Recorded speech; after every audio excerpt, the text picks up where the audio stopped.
Hola, un gran saludo a todos. Les habla Claudio Rodríguez, director de BaseballJaponés.com, y les doy la más cordial bienvenida al episodio número 113 de La Hora del Béisbol Japonés. Un encuentro semanal para ponerlos al día con la actualidad de los latinos que están activos en la Liga Profesional Japonesa, hablarles de la historia y las curiosidades de la NPB y también responder a las preguntas de nuestros seguidores. El programa de hoy, 15 de julio de 2018, está repleto de información muy interesante. Comenzaremos, como es costumbre, con nuestras notas y noticias más importantes de la semana, que incluyen la promoción del dominicano Christopher Mercedes al primer equipo de Yomiuri, la situación del cubano Alex Guerrero con Yomiuri también, y los planes de Hanshin de dejar en libertad al dominicano William Rosario. Luego hablaremos de la sabermetría en la NPB y por último responderemos a las preguntas que recibimos de nuestros fanáticos esta semana. De manera que, sin más demoras, comencemos a pegarle la pelota. Antes que nada, es probable que estén notando un mejor sonido esta semana. Finalmente compramos un nuevo micrófono para utilizar durante la grabación de este podcast. Esperemos que la calidad del sonido sea mejor y que nos escuchen más claramente sin el eco que tuvimos la semana pasada debido a la falta de micrófono. También queremos, por supuesto, comentar la final del Mundial de Fútbol de Rusia 2018. Francia ganó 4-2 un partido bastante interesante. Croacia lamentablemente tuvo mala suerte, mereció más, pero al final pues nos parece que Francia fue un justo campeón, el equipo más sólido, más completo de toda la competencia y nos parece que fue al final pues el justo campeón. Qué lamentable que no tengamos equipos latinoamericanos. Este es el cuarto mundial consecutivo que Europa gana.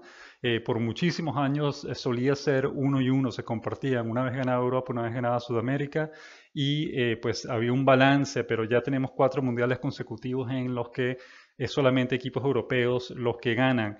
Y pues básicamente todo se reduce a una crisis que ya tienen como 10 años padeciendo tanto Brasil como Argentina, que son los candidatos más fuertes de Sudamérica.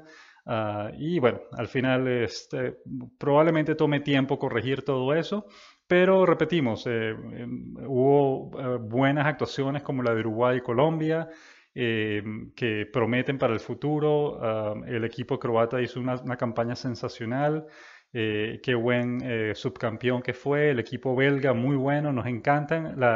El hecho de que aquellos equipos que normalmente no figuran pues hayan figurado en este mundial y en términos generales pues fue una competencia, un evento bastante interesante y bastante que se pudo disfrutar mucho. Bueno, precisamente Japón tuvo un gran papel también, un excelente partido de octavos de final contra Bélgica que perdieron quizás por falta de experiencia, pero fue un gran partido. Realmente Japón superó todas las expectativas que se tenían para ellos en este mundial. De manera que repetimos, un gran evento que lo disfrutamos mucho. Recordemos también nuestro grupo en Facebook, fanáticos del béisbol japonés. Ya tenemos como 87 miembros, si mal no recordamos. Repetimos, la idea es compartir nuestras experiencias, es tener un rincón en Facebook donde encontrarnos todos aquellos que compartimos este fanatismo, esta fiebre, llamémosla así, por el béisbol japonés. Y repetimos, los invitamos a que se unan al grupo y que compartan todo lo que tengan en relación al béisbol japonés, fotos, videos, experiencias, información, links para ver fotos, para ver videos, para ver artículos relacionados no solo al béisbol japonés, sino a los latinos que juegan al béisbol japonés y también a los japoneses que juegan fuera de Japón, como en el caso de aquellos que están jugando en las grandes ligas. Repetimos, se llama Fanáticos del Béisbol Japonés y está en Facebook. Los invitamos a que se unan a nuestro grupo. Hablemos ahora de la Serie de las Estrellas de la NPB. Recuerden, esta semana, el viernes y el sábado, se disputaron los 2 partidos de la Serie de las Estrellas de este año. Y recuerden, se llama Serie de las Estrellas precisamente porque son 2 o más partidos y no uno solo como ocurre en las grandes ligas. Es curioso que el nombre inglés que le dan en Japón es All-Star Game, que se traduce a Juego de las Estrellas, pero ese no es el nombre correcto, debería ser Serie de las Estrellas porque repetimos, son 2 partidos o más y no solamente uno. Pero igual fue un evento bien entretenido también. El primer juego se celebró el viernes en el Kyocera Dome de Osaka, el segundo se celebró el sábado en el estadio Fujisaki-Dai de Kumamoto. La Liga del Pacífico barrió a la Liga Central, ganó ambos juegos, el primero 7-6, el segundo 5-1.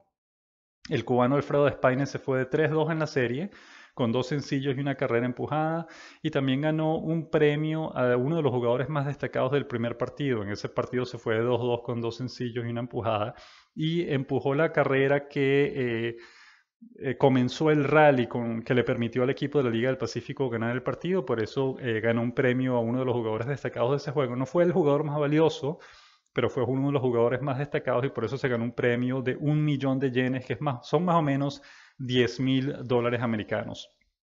El cubano Onelki García perdió ese primer juego de la Serie de las Estrellas, permitió 2 carreras y 6 hits en 2 entradas de relevo, no, en 3 entradas de relevo, si mal no recordamos, y terminó perdiendo lamentablemente ese primer partido. El venezolano José Celestino López solo tomó un turno, salió como titular en el segundo juego, tomó un turno y después de ese turno lo sacaron del partido y fue un ponche, lamentablemente se ponchó en el único turno que tuvo en ese partido.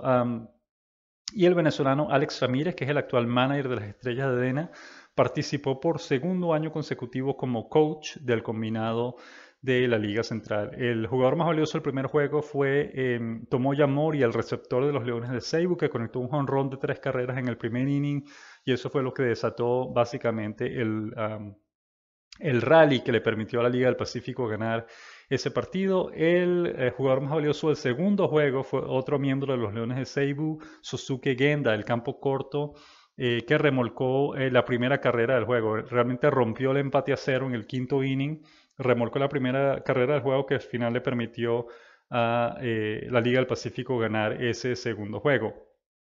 El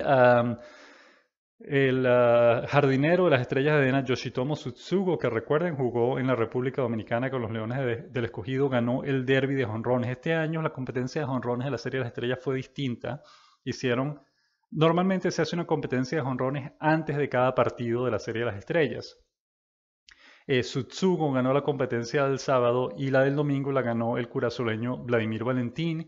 Y luego lo que hicieron fue una competencia entre Valentín y Tsutsugo, y el que ganara esa competencia pues iba a ser el campeón del derby de jonrones de la Serie de las Estrellas. En este caso fue Yoshitomo Tsutsugo quien se alzó con el premio. Y un dato interesante que hay que mencionar es que en ambos días, en ambas competencias en las que participó Tsutsugo, el lanzador fue el venezolano José Celestino López. Fue su compañero de equipo el que le estaba lanzando la pelota para que pudiera conectar a los jonrones, de manera que ayudó, digamos, López a este título que ganó Tsutsugo.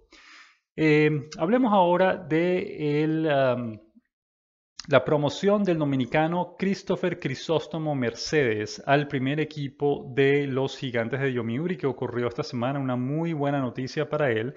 Mercedes, si mal no recordamos, tenía ya 2 o 3 años trabajando en el programa de desarrollo de jugadores del equipo de Yomiuri. Básicamente estaba limitado a jugar solo en el equipo filial, no estaba jugando con el equipo grande, y sin embargo esta semana el equipo le dio la oportunidad de promoverlo, lo firmó a un contrato de ligas mayores para que pudiera jugar con el primer equipo. 2 días después, el martes, debutó con una victoria, permitió 5 hits, sin carreras en 5 entradas completas, ponchó a 2 rivales y no otorgó boletos el martes 10 de julio en su primera apertura como profesional.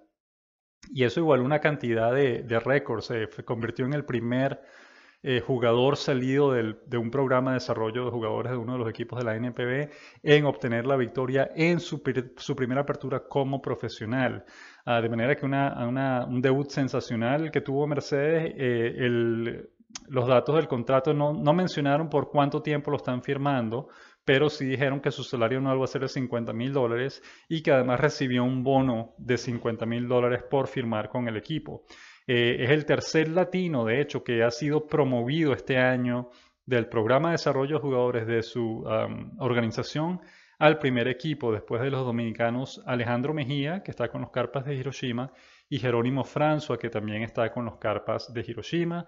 Mercedes se convirtió en el lanzador latino número 12 en ver acción en la Liga Central este año. También se convirtió en el jugador latino número 256 en ver acción en la máxima categoría de la NPB y en el dominicano número 122 en ver acción en la máxima categoría de la NPB. De manera que una gran noticia, felicidades a Mercedes, que está ahora pues con el equipo grande de Yomiuri, y con esa gran apertura que tuvo el martes, seguramente lo veremos lanzar otra vez este martes o quizás mañana lunes.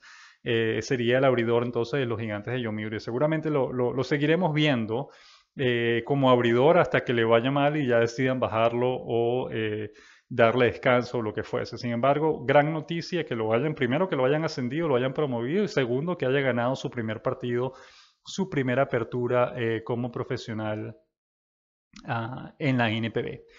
Hablemos ahora de la situación del cubano Alex Guerrero, que realmente es muy, muy interesante. Nosotros teníamos la impresión de que Guerrero, quien no juega desde el 13 de junio, teníamos la impresión de que estaba lesionado, porque lo que ocurrió fue que en el juego de ese día él salió como titular, pero lo reemplazaron justo antes de que tomase su primer turno del juego. Pensamos que la razón había sido que estaba lesionado, tenía algún tipo de molestia, pero estuvimos preguntando al respecto porque realmente tenemos semanas sin escuchar noticias de él. Y según lo que nos dijeron, no es que se lesionó, sino que el equipo decidió bajarlo al conjunto filial para que trabaje en su mecánica de bateo porque su producción ofensiva había decaído. Básicamente el equipo lo está castigando porque no ha estado produciendo bien sobre el plato y lo bajaron para que se reencuentre consigo mismo para que se mejore su mecánica de bateo, y una vez que esté listo pues lo volverán a subir. Sin embargo, ya ha pasado un mes completo y no lo han subido todavía, ni siquiera lo han mencionado como una posibilidad para ser ascendido otra vez al equipo, de manera que puede que esté pasando algo ahí de lo que no estamos al tanto. Puede que haya alguna pelea interna, algún tipo de molestia o lo que fuese. El cuento es que no es que está lesionado, el cuento es que Alex Guerrero está en el equipo menor, básicamente siendo castigado por su producción ofensiva. El 22 de mayo, por ejemplo, recuerden, Guerrero comenzó muy bien la temporada, estaba bateando jonrones, estaba empujando carreras y estaba bateando sobre 300. El 22 de mayo, de hecho, estaba bateando para 304, pero el 13 de junio, el día que lo bajaron, el promedio había caído 253. También estaba bateando cuarto, era el cuarto bate del equipo, y en un momento lo bajaron al séptimo puesto de la alineación porque no estaba produciendo bien. Sin embargo, nos parece que realmente sus números no son malos. En este momento está bateando 253, pero tiene 10 honrones y 29 empujadas, que no son números malos. Comparémoslo, por ejemplo, al trabajo que ha hecho el norteamericano Casey McGehee, que está en su segundo año con el equipo de Yomiuri. McGehee batió para 315 en 2017, el año pasado, pero ahora está en 295, está bateando 295, tiene 10 honrones, la misma cifra que tiene Guerrero, tiene 46 empujadas, tiene obviamente 17 empujadas más que Guerrero, pero también tomen en cuenta que McGehee tiene un mes más jugando del que tiene Guerrero. Si Guerrero hubiese estado jugando también, es probable que tuviese un número de empujadas similar al que tiene McGehee en este momento. El punto es que McGehee realmente recientemente fue que subió su promedio por encima de 300. Las primeras 2 meses de la campaña no fueron buenos para él. Y como los números de Guerrero y McGehee son similares, pues no entendemos la razón por la cual están bajando a Guerrero. Es decir, es cierto que el promedio de 253 es bajo, pero tomen como ejemplo el caso de Alfredo Despaine, cuyo promedio está como en 212, en 220, pero tiene 19 jonrones y tiene como 50 y tantas empujadas. Es decir, el promedio está bajo, pero está haciendo su trabajo en términos de jonrones y en términos de empujadas. Lo mismo podría decirse de Guerrero. Realmente nos parece un poco caprichoso el hecho de que haya sido descendido al segundo equipo de Yomiuri. Y lamentablemente, recuerden, esto es algo que ya habíamos advertido antes de que empezara la temporada. Explicamos en uno de nuestros artículos que existe una maldición en el conjunto de Yomiuri. Los extranjeros que debutan en la NPB con otro equipo y que les va bien y que después cambian de ese equipo y se vienen a Yomiuri, por lo general les va mal. Casi todos han salido con el rabo entre las patas, digamos. Ha sido una mala experiencia, incluso en los casos en los que tuvieron buenos números, pero ha sido una mala experiencia pasar por los Gigantes de Yomiuri. Le pasó al mexicano Luis Cruz el año pasado mismo. Él debutó en la NPB con los Marinos de Lote en 2014 y después jugó con ese mismo equipo en 2015. De hecho, en 2015 ganó un guante de oro y todo.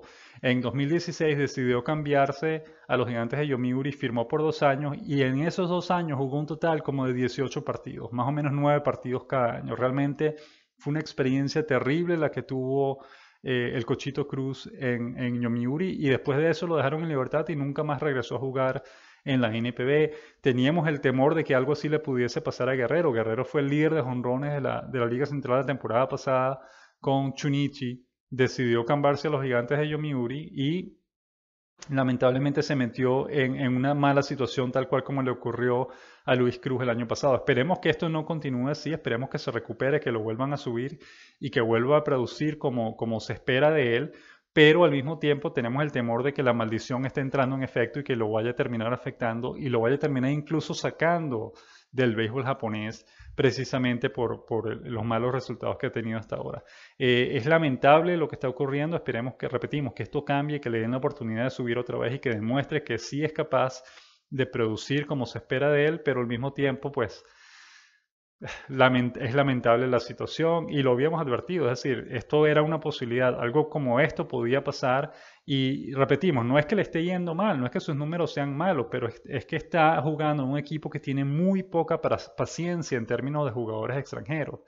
Especialmente uno como Guerrero, del que ellos esperaban una gran producción ofensiva. Y en el momento que se dieron cuenta de que no la están recibiendo, y repetimos, eso es lo que ellos piensan porque nos parece que los números de Guerrero son buenos, pero al momento que algo salió mal, pues lo bajaron y ya tiene un mes en el equipo menor de Yomiuri y no se sabe cuándo lo van a volver a subir. Es una situación terrible, injusta sin duda alguna, pero al mismo tiempo, repetimos, así es que se manejan las cosas en Japón, así es que se manejan las cosas con los Gigantes de Yomiuri y esperemos que este no sea para nada el fin de Guerrero en la NPB, esperemos que repetimos, que pueda regresar y que pueda recuperarse y demostrar que es capaz de producir con cualquier conjunto en la liga japonesa. Hablemos también del caso del dominicano Willing Rosario con los Tigres de Hanshin, que la prensa esta semana, hace pocos días, mencionó que Hanshin no tiene planes de renovar a Rosario para la temporada que viene. De hecho, Rosario firmó por un año y el equipo tiene una opción para un segundo año en su contrato y según los rumores que circulan en la prensa japonesa, Hanshin no está planeando activar esa opción o tomar esa opción que tienen para un segundo año con Rosario, salvo que cree un cambio dramático o se produzca un cambio dramático en su producción ofensiva, en cuyo caso pues lo pensarían para el año que viene. Ahora, lo irónico de todo esto es que obviamente Rosario no puede tener un cambio dramático en su posición, en su producción ofensiva, perdón, si no le dan la oportunidad de jugar con el primer equipo. Es decir, Rosario tiene ya como un mes y medio en el equipo menor de los Tigres de Hanshin y no existen posibilidades, o al menos no se ve nada en el horizonte acerca de la posibilidad de que lo vuelvan a subir para jugar con el primer equipo de Hanshin, de manera que el equipo está esperando que él mejore, pero no le están dando la oportunidad. Eso quiere decir que casi con toda seguridad, una vez que lleguemos al final de la temporada, el equipo lo va a dejar en libertad.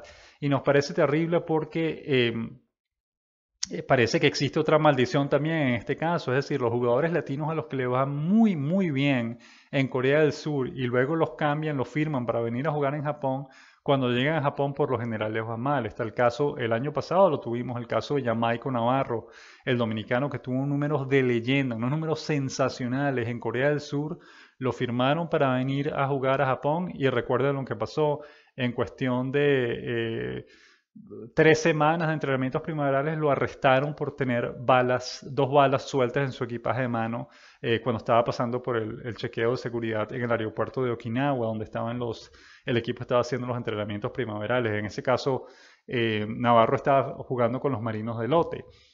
De manera que, y este año lo mismo está ocurriendo con Rosario. Rosario tuvo 2 temporadas sensacionales en Corea del Sur, conectando más de 30 jonrones, empujando más de 100 carreras, promedio como de 330, unos números sensacionales, y en los que se vino a Japón lamentablemente no le ha ido bien, no ha podido mantener ese mismo ritmo de producción que sí tuvo en Corea del Sur. De manera que esto también nos parece injusto. Es decir, al principio realmente el equipo nos parece que tuvo bastante paciencia. Hanshin dejó a Rosario como su cuarto bate titular todos los días hasta que decidió bajarlo al equipo menor. Realmente nos parece que le dio más oportunidad de lo que le hubiese dado a cualquier otro jugador extranjero. Lo que pasa es que una vez que decidió bajarlo, pues pareciera que tienen planeado dejarlo ahí el resto de la temporada porque realmente no se ha mencionado nada acerca de volverlo a subir al equipo mayor. Y repetimos, también es lamentable esta situación, es decir, Rosario se merece una oportunidad más para demostrar lo que tiene y si no la aprovecha o le vuelve a ir mal, pues ya entendemos entonces que lo vayan a dejar en libertad. Pero repetimos, si no le dan la oportunidad de cambiar, de mejorar, pues nunca lo va a hacer. De manera que esa retórica de que, bueno, si no hace algo bueno, pues no lo vamos a renovar, nos parece más bien una excusa para ya dejar entrever que lo van a dejar en libertad a finales de año, porque repetimos, si no le dan la oportunidad, no es posible que mejore. Y repetimos, es una situación injusta, lamentable, pero al mismo tiempo, pues así es que se manejan las cosas en Japón y hay que aceptar las reglas y cómo se manejan las cosas, no nos queda otra. Una noticia muy buena esta semana fue precisamente el regreso del venezolano José Celestino López a la acción. Recuerden, él se lesionó o fue desactivado por el equipo de las Estrellas de DENA el 3 de junio por una lesión en su muslo de la pierna derecha, si mal no recordamos. Tuvo casi un mes fuera de acción. Regresó el 29 de junio y le fue muy bien, conectó un jonrón. Al día siguiente, en su segundo partido, volvió a sentir una molestia, pero en el muslo de la otra pierna, y el equipo decidió descansarlo para que pudiese participar en la Serie de las Estrellas porque lo habían elegido, había sido electo para participar en la Serie de las Estrellas. La buena noticia es que entonces sí lo vimos en la Serie de las Estrellas, a pesar de que no jugaba desde el 29 de junio. Lo vimos participando, de hecho tomó un turno en el segundo, juego de la Serie de las Estrellas, pero solamente fue un turno y después lo reemplazaron inmediatamente. De manera que en este momento no sabemos si López ya está listo para reanudar su campaña con las Estrellas de DENA, que además lo necesitan mucho. López es el mejor bateador, la mejor arma ofensiva que tiene el equipo de DENA y el equipo de DENA ha estado perdiendo muchos partidos por no poder anotar carreras. De manera que sin duda alguna necesitan que López regrese a la alineación del conjunto. Sin embargo, pues no lo sabemos. Su situación es incierta. No sabemos si ese único turno que tomó fue una manera de descansarlo para evitar una lesión mayor o simplemente fue una decisión del manager de ponerlo a jugar o ponerlo a tomar solamente un turno en ese partido. De manera que estamos intrigados por saber qué ocurre, a ver si mañana lunes que hay jornada, si mañana ya regresa la alineación de las Estrellas de DENA o si por el contrario van a tener que esperar más tiempo todavía para que se recupere por completo y que pueda volver a la alineación titular de las Estrellas de DENA. De manera que le deseamos todo lo mejor, esperemos que regrese pronto a la acción porque repetimos, su equipo de verdad lo necesita en este momento. Hablemos ahora de los abridores latinos de esta semana. El lunes 9 de julio fue el turno del venezolano Edison Barrios, que lanzó 5 entradas completas, permitió 2 carreras, 8 hits, ponchó a 6 y otorgó 2 boletos. Y se fue sin decisión en ese partido, razón por la cual su marca de la campaña se mantiene en 2-4 y su efectividad bajó a 3.69. No fue una apertura de calidad, pero fue una digna apertura para Barrios, que sigue ayudando mucho a su equipo Estrellas de DENA. Y como ya lo habíamos mencionado antes, el martes 10 de julio, el dominicano Christopher Mercedes debutó con una victoria en la máxima categoría de la NPB. Permitió 5 hits sin carreras en 5 entradas completas y ponchó a 2 rivales sin otorgar boletos. Eso dejó su récord inicial en 1-0 y su efectividad en 0.0. Fueron 2 buenas aperturas para los abridores latinos esta semana. Y recuerden, solamente se jugaron partidos lunes, martes y miércoles. El jueves hubo descanso, el viernes y el sábado fueron los 2 juegos de la Serie de las Estrellas y hoy domingo hubo descanso también. De manera que solamente 3 partidos se disputaron esta semana para los latinos que vieron acción con sus respectivos equipos.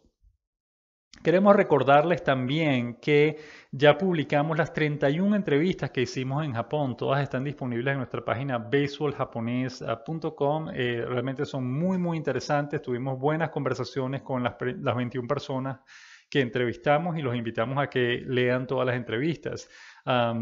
Que repetimos, están disponibles en la sección entrevistas de nuestra página baseballjaponés.com. La entrevista hasta ahora, la entrevista más popular de todas, la más leída, es la del puertorriqueño Nestalí Soto, que ha tenido 274 lecturas. Y es por buena ventaja la más leída, la más popular hasta ahora. Y le siguen la del cubano Alfredo Despaine, que tiene 189 lecturas, y la de su compatriota Iván Moinelo, que tiene 185 lecturas hasta ahora. Repetimos, nos invitamos a que lean las entrevistas que quedaron todas muy, muy interesantes. Hablemos ahora de otro punto del que nos dimos cuenta esta semana y que realmente nos parece muy importante. Es el hecho de que la NPB superó en promedio de asistencia a las grandes ligas en la primera mitad de la temporada 2018. Lo más importante, el dato más importante de esto es que el promedio de asistencia de la NPB en 2018 en este momento es de 29.568 espectadores por partido, mientras que el promedio de asistencia de las grandes ligas en este momento es de 28.297 espectadores. Es una diferencia muy corta, muy pequeña, pero repetimos, sin duda alguna es una confirmación del poder que tiene la NPB como liga, no solo porque tiene una buena calidad de béisbol, sino como liga, como tal, produce dinero y llena los estadios, cosa que es muy importante y muy difícil de hacer. Recuerden, son 2 equipos nada más en la NPB en comparación a los 30 que hay en grandes ligas, pero cada uno de esos 2 equipos están haciendo un gran esfuerzo para traer fanáticos a los estadios y los estadios están casi siempre llenos, es decir, especialmente en la Liga Central, 5 de los 6 equipos ya superaron el 1.000.000 de espectadores y el único equipo que no lo ha hecho, que son las Golondrinas de Yakult, está solamente a 10.000 espectadores. Es decir, está un juego más de llegar al millón de espectadores esta temporada. Y eso es algo increíble. Es decir, una asistencia tan consistente como esa, especialmente las Estrellas de Dena, el equipo cada vez que juega un partido en el estadio de Yokohama, en su estadio, el estadio se llena al menos hasta entre un 85 y un 90% de su capacidad en cada partido durante toda la temporada. Eso es algo muy admirable porque normalmente no se consigue. Es algo realmente, realmente importante. ¿Qué otros datos interesantes vimos en esos resultados de la asistencia de ambas ligas?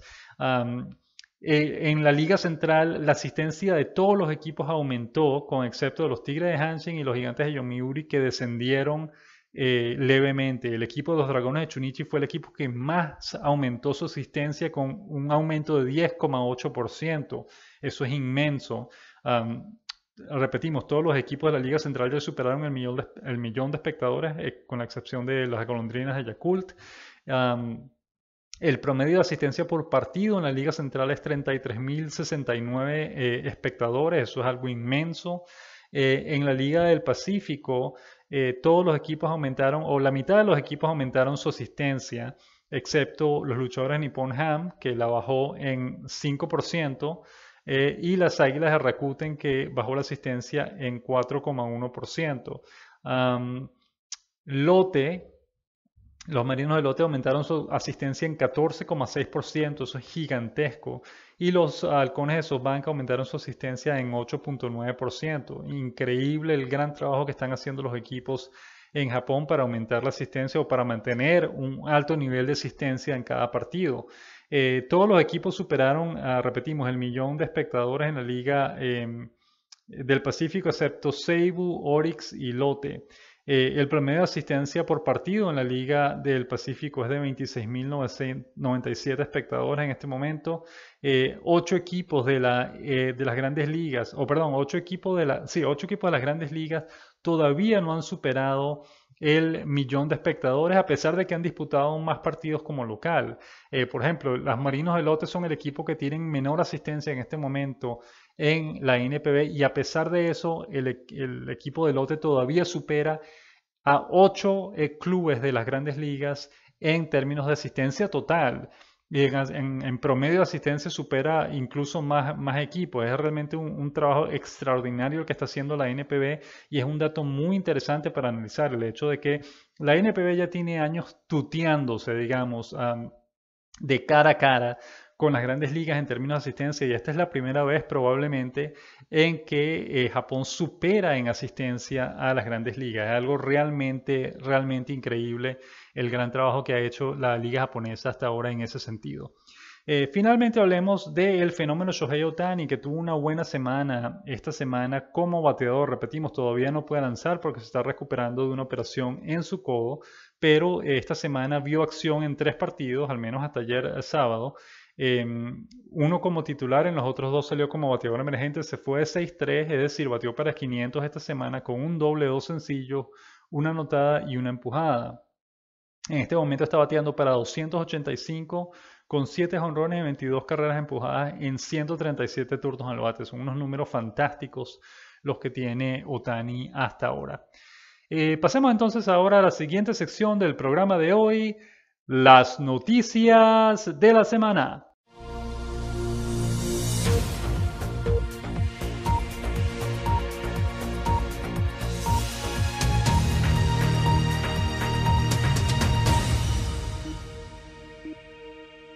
Nuestra semana comenzó el lunes 9 de julio con nuestra columna El Bate del Samurái, en la que escribimos acerca de la respuesta de la NPB, la respuesta que suele tener la NPB frente a las tragedias naturales que azotan a Japón. Normalmente son terremotos, pero en este caso fueron lluvias muy fuertes que causaron deslaves e inundaciones en toda la parte suroeste de Japón, incluyendo Hiroshima especialmente, incluyendo Fukuoka, donde juegan los halcones de SoftBank. De manera que hicimos un retrato, un recordatorio de cómo ha respondido la NPB a este tipo de tragedias en el pasado, y por lo general lo han hecho muy bien, han recolectado dinero, han donado dinero ellos mismos, los propios jugadores han donado su dinero para ayudar a las víctimas de este tipo de tragedias, y pues simplemente nos preguntábamos qué iba a hacer la NPB en este caso, y ya hemos visto que varios de sus jugadores han donado dinero o han hecho algún tipo de solicitud a los fanáticos para ayudar a los damnificados. El caso del cerrador Denis Sarfate, que está en los Estados Unidos recuperándose de una lesión, pero desde allá ha estado muy activo en Twitter pidiéndole a la gente que ayude a una organización a la que él representa, que trabaja con personas que han sido víctimas de desastres naturales como este. También pusimos el ejemplo de el caso, al menos el caso que recordamos nosotros en la que la NPB no respondió bien, fue en el caso del terremoto y el tsunami del 11 de marzo de 2011, en el que la NPB quería comenzar la temporada en la fecha pautada originalmente, que era apenas 2 semanas después del terremoto y del tsunami, y todo el mundo pensó que eso no era lo correcto porque era muy temprano, todavía había mucha gente sufriendo, mucha gente que necesitaba ayuda, y no se podía empezar a jugar béisbol cuando el país estaba en una emergencia semejante. La Liga del Pacífico en ese momento decidió de inmediato posponer el inicio de la campaña hasta el 12 de abril, pero la Liga Central tercamente se opuso a eso y quería comenzar a tiempo, hasta que la presión de los jugadores, de los fanáticos, de la prensa, incluso del gobierno japonés, obligó a la Liga Central a tomar conciencia, digamos, a comenzar a retrasar el inicio de la campaña y comenzar la campaña el 12 de abril, tal cual como lo iba a hacer la Liga del Pacífico. Es un artículo bien interesante en el que se explican pues, las veces en las que la NPB ha actuado muy bien con respecto a tragedias naturales, pero también la única vez que recordamos en la que no lo ha hecho bien. Realmente ha tomado la decisión incorrecta a la hora de manejar la situación. El mismo lunes 9 de julio fue el día en que el puertorriqueño Neftali Soto conectó su 9º jonrón de la campaña. El dominicano Zoilo Almonte remolcó una carrera y el venezolano Edison Barrios se fue sin decisión en ese partido. El martes 10 de julio fue el día en el que los Gigantes de Yomiuri promovieron a su primer equipo, el dominicano Christopher Crisóstomo Mercedes. Repetimos, firmó por $50,000 anuales y además va a recibir un bono de $50,000 por firmar, y además debutó con victoria, de manera que todo lo mejor para Christopher Mercedes. El miércoles 11 de julio el dominicano Carlos Peguero conectó 3 hits y detuvo así una racha de 21 turnos consecutivos sin hit que tenía hasta ese momento. El viernes 12 de julio ningún latino participará en el derby de jonrones de la NPB. Ese fue un día de descanso porque la Serie de las Estrellas se jugaba en los 2 días siguientes, y realmente no, ese día se dieron a conocer los resultados de la votación de los fanáticos para ver qué jugadores iban a estar participando en el derby de jonrones. En ese momento pues nos dimos cuenta que ningún latino fue seleccionado. El venezolano José Celestino López quedó de último, si mal no recordamos, en la selección, en la votación de la Liga Central, y el cubano Alfredo Espaine quedó algo así como en el sexto, en el octavo lugar en la Liga del Pacífico, de manera que también se quedó sin participar en el evento.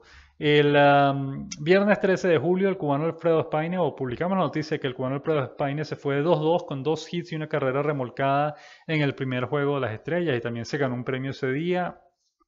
Y en ese mismo partido, el cubano Onelki García salió con la derrota, permitió a 3 carreras, si mal no recordamos, en 5 entradas. Uh, no, perdón, 2 carreras en 3 entradas de relevo para perder el partido, ese primer partido de la Serie de las Estrellas. Ayer, sábado 14 de julio, la Liga del Pacífico volvió a ganar el juego 5-1 en esta ocasión, terminó barriendo la Serie de las Estrellas. El cubano Alfredo Espaine se fue 1-0 con un boleto, y el venezolano José Celestino López se ponchó en el único turno que tomó en el partido. Finalmente, hoy 15 de julio publicamos la noticia de que la NPB superó en asistencia a las grandes ligas en la primera mitad de la temporada, y ese punto lo acabamos de analizar hace poco con detalle. De manera que estas fueron entonces las noticias más importantes de esta semana, y pasemos ahora a la siguiente sección del programa de hoy, conociendo al béisbol japonés. Esta semana en Conociendo el Béisbol Japonés queremos hablar de la sabermetría en el béisbol japonés, y esto lo hacemos en relación a una pregunta que recibimos de uno de nuestros seguidores, Luis Vargas, quien a través de la sección de comentarios de nuestra página beisboljaponés.com nos escribió o nos preguntó: ¿es utilizada la sabermetría en el béisbol japonés?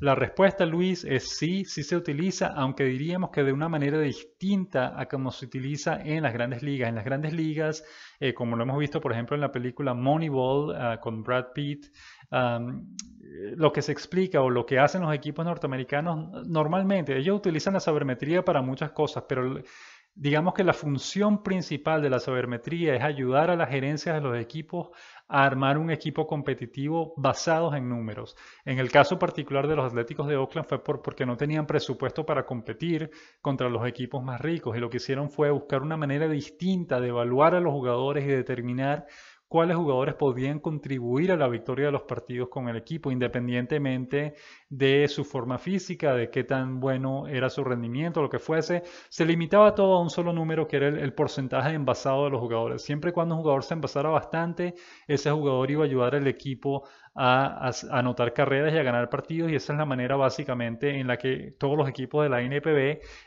utilizan la sabermetría, es decir, tratan de encontrar valor en ciertos jugadores que otros equipos han descartado porque creen que están muy viejos, o porque no tienen los mismos reflejos de antes, o por cualquier otra cantidad de excusas.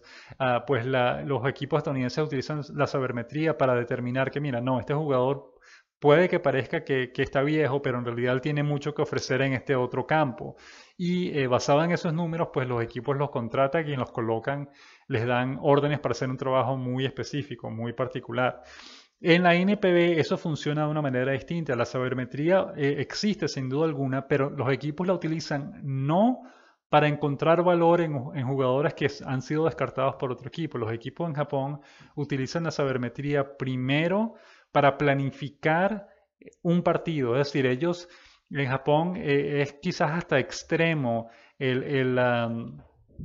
la cantidad de lo mucho que se estudia al rival antes de cada partido. Todos los jugadores ven videos, hacen reuniones, varias reuniones al día para discutir el partido del día siguiente, para comer, para organizar o crear un plan de ataque, un plan de trabajo que les permita ganar el partido. De manera que en ese sentido, el béisbol japonés utiliza la sabermetría para descubrir las debilidades de sus rivales, y también para descubrir y mejorar el rendimiento de los jugadores propios. De manera que los jugadores van a ser los mismos, es decir, los jugadores sobre el terreno realmente no van a cambiar. Lo que va a cambiar es la manera en que ellos van a atacar al equipo rival, porque todos los datos estadísticos que tienen, toda la sabermetría que utilizan, repetimos, es para encontrar debilidades en el equipo contrario, no para descubrir jugadores que podrían ser muy buenos, que otros equipos han descartado. De manera que esa es la gran diferencia. Por ejemplo, dicen que Yusei Kikuchi, o él mismo lo admite, es el lanzador estrella de los Leones de Seibo en este momento, él mismo dice que él es un adicto a TrackMan. TrackMan es el sistema que utilizan 11 de los 12 equipos de la NPB para grabar todas las estadísticas de un partido. Es decir, se graban todos los lanzamientos, la velocidad, el ángulo en el que llega al plato, el índice de rotación que tiene la pelota, también calcula la velocidad de contacto del bate con la pelota cuando el bate hace contacto con la pelota. Toda esa cantidad de datos existen y se graban en 11 de los 12 estadios de la NPB y los equipos utilizan las estadísticas que se graban o que se recogen durante esos partidos para planificar sus partidos futuros. Y repetimos, ahí está la diferencia. En los Estados Unidos se utiliza la sabermetría para seleccionar jugadores, para encontrar valor en jugadores que todo el mundo cree que no pueden triunfar en las grandes ligas. En Japón se utiliza la sabermetría para encontrar las debilidades del enemigo y para crear un plan de ataque que les permita ganar el partido. Otra cosa para la cual se utiliza la sabermetría en Japón, además de estudiar al rival, repetimos, es para mejorar el rendimiento propio. En este caso, Yusei Kikuchi, él dice que es adicto al TrackMan, que él analiza todos todas sus salidas, ve los videos después el día siguiente después de haber lanzado y analiza todo lo que hizo, ve las fortalezas, ve sus fortalezas, ve sus errores y trata de corregirlos para la salida siguiente, la apertura siguiente. De manera que, repetimos, sí existe. Todos los equipos, salvo los Carpas de Hiroshima, tienen el sistema TrackMan en sus estadios y con ellos graban todos los datos posibles y los analizan y repetimos, los estudian a profundidad para tratar de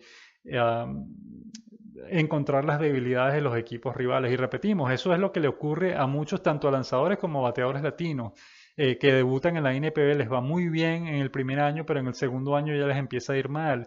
Y la razón es que no es que hayan perdido su habilidad física o su concentración en el juego. Se trata de que los rivales de todos los equipos han pasado todo el invierno estudiándolos específicamente para encontrar una forma de vencerlos en el juego siguiente. Por eso es que es tan difícil mantener en Japón, en el béisbol japonés, un buen rendimiento a través de todos los años. Realmente los latinos que logran mantener un rendimiento constante durante 2, 3, 4, 5 años son casos muy excepcionales. Alex Ramírez, por ejemplo, jugó 13 campañas, 12 de ellas fueron muy buenas.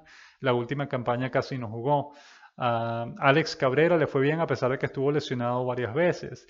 José Celestino López ha sido el mejor latino de los últimos 3 años en Japón, pero otra cantidad de jugadores a los que les fue muy bien no han podido mantener les fue muy bien el primer año, no han podido mantener bien ese rendimiento precisamente porque los equipos rivales los están estudiando constantemente para encontrar sus debilidades y para poder vencerlos. El caso de Alex Guerrero, por ejemplo, es un buen caso, como ya lo mencionamos. Él fue el líder de jonrones de la Liga Central el año pasado. Este año se cambió de equipo y su producción ofensiva ha bajado. Los rivales lo han estado estudiando, le han encontrado sus puntos débiles y por eso es que no ha podido, no les ha ido bien pues en esta temporada. Son cosas que ocurren precisamente por la manera en que se estudian digamos, una manera extrema en la que los equipos japoneses se preparan para sus partidos siguientes y todo tiene que ver con el sistema TrackMan y con la sabermetría.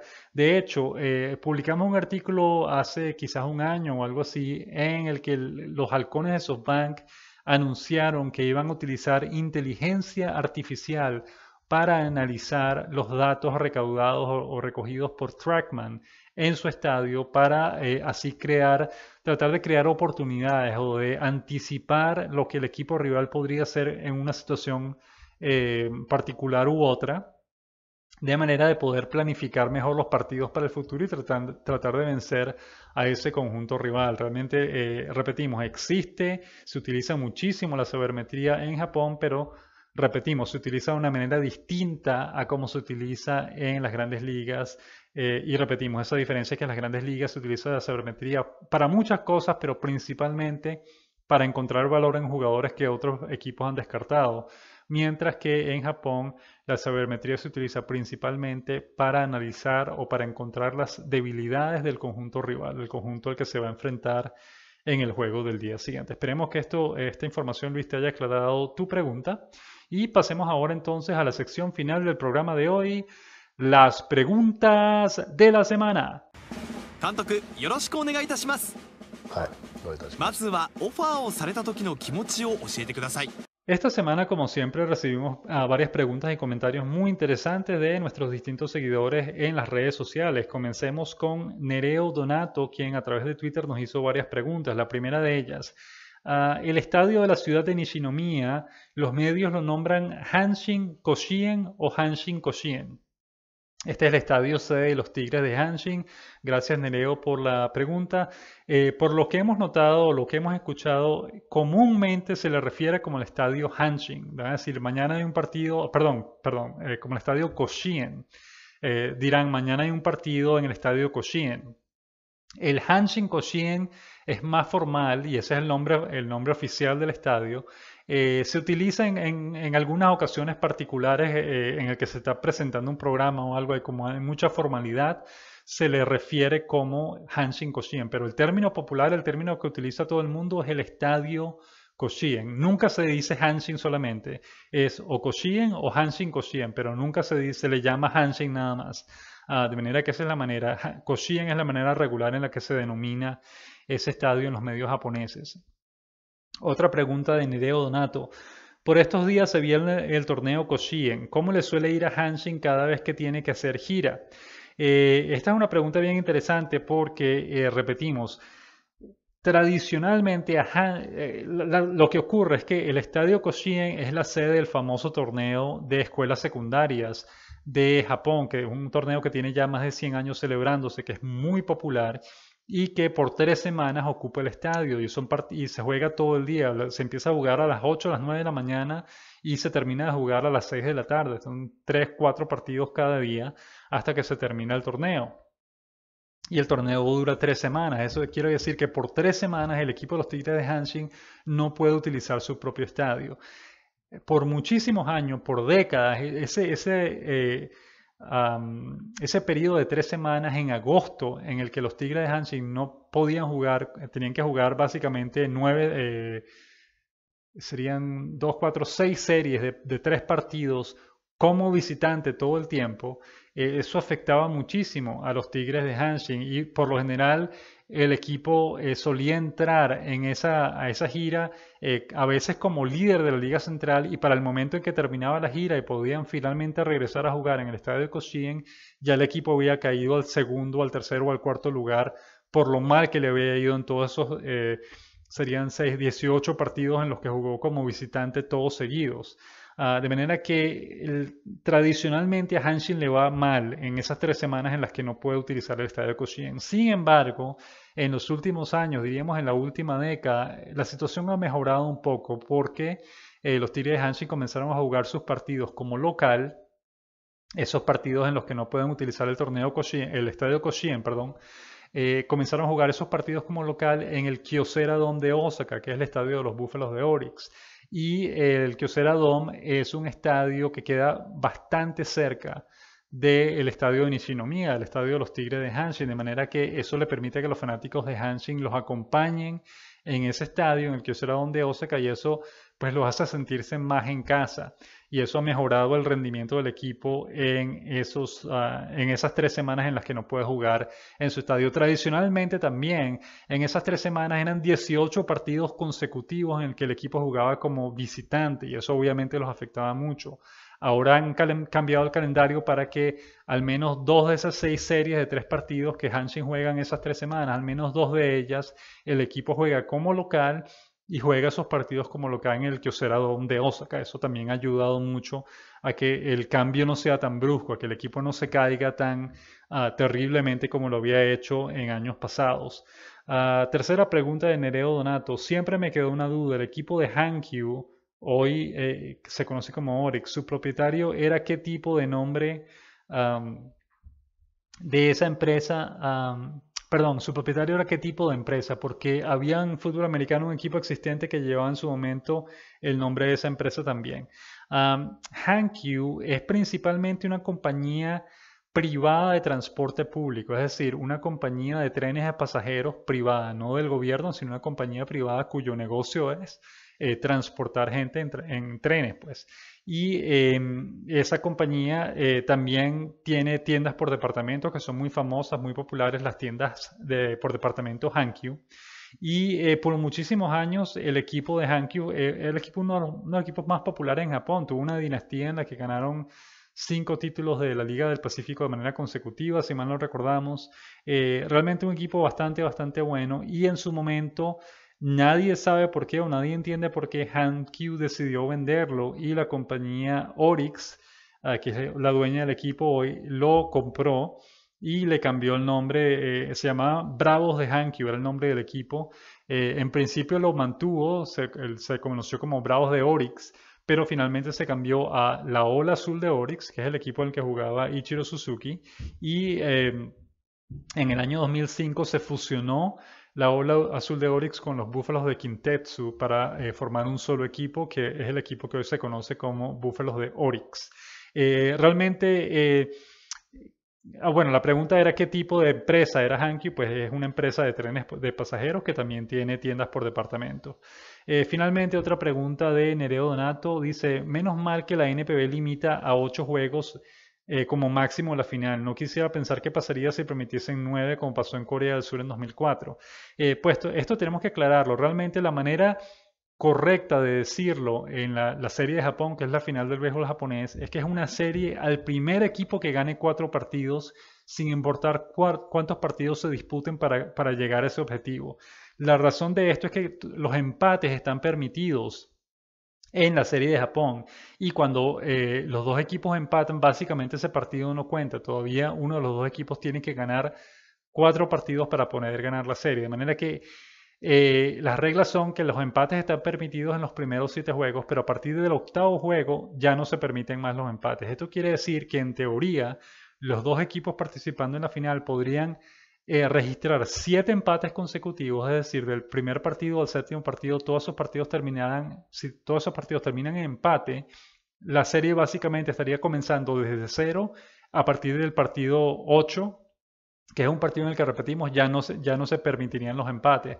De manera que en teoría el máximo de partidos que se podrían ver en una serie de Japón serían 14. Es decir, si los primeros 7 partidos quedan empatados y después en los siguientes 7 partidos hay que jugar un total de 7 encuentros para determinar al ganador en cada partido, pues estaríamos hablando de 14 partidos en total, de manera que es una locura, obviamente, es difícil que ocurra porque es difícil que se registren 7 empates consecutivos en los primeros 7 partidos, pero de ser posible es posible. Una serie de Japón podría llegar incluso a 14 partidos.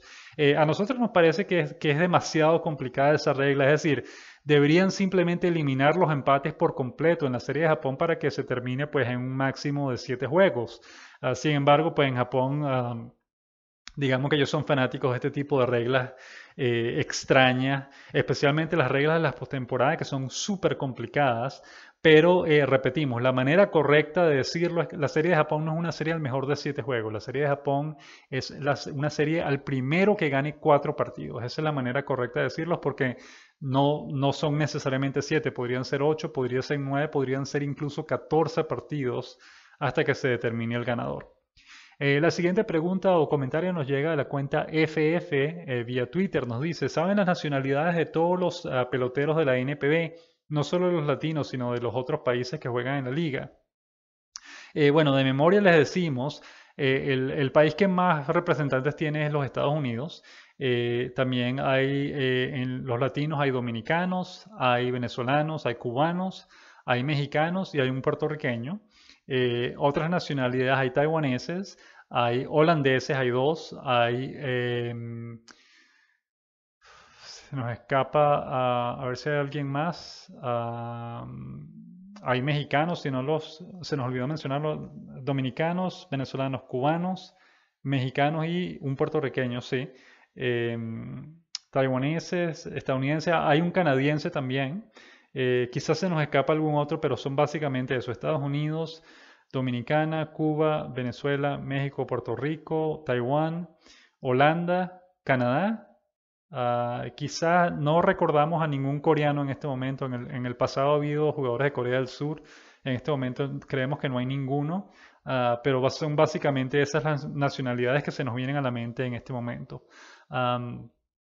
Brozovic, el payaso Tenebrosovich, vía Twitter nos pregunta o nos dice, ¿saben con cuánta anticipación sale en Japón el calendario de la temporada? Sí, normalmente el calendario de la temporada se publica en noviembre o diciembre del año anterior. Es decir, para la temporada 2019, el calendario de esa temporada ya va a ser publicado a finales de noviembre o principios de diciembre de este año. Carlos Sánchez, vía Twitter, dice, Yuki, quería jugar en los Estados Unidos lo más pronto posible en vez de jugar béisbol en el estadio Koshien. 1 en 1.000.000 definitivamente. Este es un comentario en relación a un muchacho japonés llamado Yuki Keito, si mal no recordamos, no estamos seguros del nombre, un muchacho de 16 años que acaba de firmar con los Reales de Kansas City y que va a hacer comenzar su carrera o firmó con el equipo, es decir, no va a jugar en el torneo Koshien como hubiese jugado si se hubiese quedado en Japón, va a ir directamente a las ligas menores de los Estados Unidos con la esperanza de que quizás en 5 años pueda jugar en las ligas mayores. Y el comentario de Carlos tiene todo el sentido del mundo, es 1 en 1.000.000 porque el sueño de todo jugador de béisbol juvenil en Japón es jugar en el estadio Koshien, en el torneo Koshien, perdón. Y saltarse el torneo Koshien para irse a jugar en las ligas menores en los Estados Unidos en condiciones totalmente distintas a las que tiene en Japón, probablemente sin intérprete, obligado a aprender inglés y a tratar de ganarse la vida en un ambiente totalmente ajeno a él, nos parece que es una locura absoluta porque tomemos como ejemplo el caso de Shohei Ohtani. Shohei Ohtani quería irse a las grandes ligas después de graduarse de la escuela secundaria. Y los luchadores de Nippon Ham lo convencieron de quedarse en Japón y lo que le dijeron es, mira, hay 2 maneras de llegar a las grandes ligas. Una, te vas ahora, pasas 5 años en las ligas menores sin garantía ninguna de triunfo, pasando trabajo sin ningún tipo de seguridad, a ver si de pronto lo haces. O la otra forma es que te quedes, comiences tu carrera aquí en Japón, vas a ser una estrella de inmediato, vas a ser titular de inmediato en la máxima categoría de la NPB, te vamos a dejar lanzar y te vamos a dejar batear al mismo tiempo si tú quieres. Y después de que te conviertas en una estrella, en ese mismo periodo, en esos mismos 5 años, te dejamos a que te vayas a los Estados Unidos a través del sistema de traspasos. Tú eliges. Shohei Ohtani dijo, bueno, mira, está bien, me interesa sobre todo esa posibilidad de batear y lanzar al mismo tiempo. Y se convirtió en la superestrella de que hoy todos conocemos. De manera que para un jugador japonés es mucho mejor comenzar su carrera en Japón por toda la seguridad que les dan, porque les permiten debutar en la máxima categoría con 18 años, porque van a ganar más dinero del que van a ganar en las ligas menores en los Estados Unidos, van a convertirse en estrellas, van a ser populares y después de que ya ganaron fama y tuvieron buenos resultados, entonces los están contratando para irse a las grandes ligas en mejores condiciones de las que van a tener jugando en ligas menores y después le dan un contrato de liga mayor. De manera que sin duda alguna nos parece una locura. Nosotros no lo hubiésemos, especialmente no hubiésemos saltado, no hubiésemos dejado de participar en el torneo Koshien, que repetimos, es la meta que todo jugador, todo niño que juega béisbol en Japón tiene. Es decir, igual ha podido jugar el torneo Koshien y después de terminar el torneo Koshien y graduarse de la escuela secundaria, entonces en ese momento irse a las grandes ligas. Eso tiene un poco más de sentido. Pero saltarse el torneo Koshien para irse a los Estados Unidos con 16 años nos parece una locura absoluta. Y no es que estemos pronosticando que va a fracasar, ni mucho menos. Quizás tiene éxito, no lo sabemos. Pero nos parece que es una decisión demasiado riesgosa. Es decir, para un muchacho latinoamericano que realmente es irse a jugar en las ligas menores de Estados Unidos o pasar hambre en su propio país, pues tiene todo el sentido del mundo aceptar el reto de irse a los Estados Unidos. Pero en Japón, repetimos, están dejando atrás el torneo Koshien, que es súper popular, están dejando atrás la posibilidad de debutar en la máxima categoría de la NPB con 18 años, de convertirse en estrella, de ganar más dinero del que ganaría en Japón. Es decir, nos parece que una decisión realmente que no es buena. El siguiente comentario nos dice Albion Decano a través de Facebook. No es una sorpresa, estamos hablando del hecho de que la NPB superó en asistencia a las grandes ligas en la primera parte de la temporada 2018. Nos dice, Japón vive el béisbol, Estados Unidos se pelean por el fútbol y el básquet. Además, Estados Unidos está creciendo el fútbol, el soccer, porque muchos padres se niegan a que sus hijos practiquen fútbol por polémicas de las lesiones. Japón también está ganando popularidad el soccer. Siendo honesto, he conocido más japoneses fanáticos del soccer que del béisbol. No digo que desaparezca el béisbol, solo que los deportes se mueven de país. Por ejemplo, X deporte bajará de popularidad en uno, pero crecerá en otro. Gracias por el comentario, Albion. Sin duda, pues no es una sorpresa. Ya Japón tiene varios años aumentando su asistencia y al mismo tiempo las grandes ligas tienen varios años con su asistencia en picada, en descenso, de manera que no es una sorpresa lo que está ocurriendo. Finalmente, Luis Vargas, a través de la sección de comentarios de nuestra página beisboljaponés.com, nos dice: Texas, el estado de la estrella solitaria, padeció un tsunami terrible. El equipo de Houston Astros fue muy generoso con las víctimas de esta tragedia, consiguiendo las series mundiales, coligándose la temporada pasada con el buen hacer del equipo en la división oeste de la americana con la justicia divina. Pues sin duda esto es lo que hablábamos de cómo la NPB ayudaba a las víctimas de las tragedias en Japón. En este caso, pues en los Estados Unidos, los equipos de grandes ligas también los han hecho con sus ciudades cuando se han visto afectadas por distintas tragedias naturales. Segunda pregunta de Luis Vargas nos dice: ¿cuándo se considera que un closer, que un cerrador ha logrado el juego salvado? Son exactamente las mismas reglas que en las grandes ligas, Luis. Tiene que mantener la ventaja de entre 1 y 3 carreras y lanzar... tiene que, es decir, entrar al partido cuando su equipo está en ventaja por no más de 3 carreras, entre 1 y 3 carreras de ventaja. Si ya tienen 4 o más carreras, entonces no se considera un juego salvado. O también se considera un juego salvado cuando el lanzador lanza las últimas 3 entradas del partido. Eso también se considera, repetimos, son las mismas reglas que en los Estados Unidos. ¿Se aplica equitativamente la justicia en la NPB? Mayoritariamente sí. Cuando tiene que ver con los Gigantes de Yomiuri, normalmente no. Los Gigantes de Yomiuri, repetimos, es el equipo más influente, que más poder tiene en Japón, y cuando hay una decisión dividida suele darse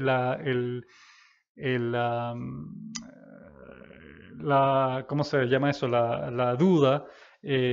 Suele favorecer a los Gigantes de Yomiuri en ese aspecto. Es decir, cuando hay una decisión que no se sabe si fue bueno o malo, si no se sabe si fue para un equipo o para el otro, la balanza por lo general se inclina a favor de Yomiuri, porque repetimos, es el equipo que tiene más influencia, que él normalmente decide todo en la NPB.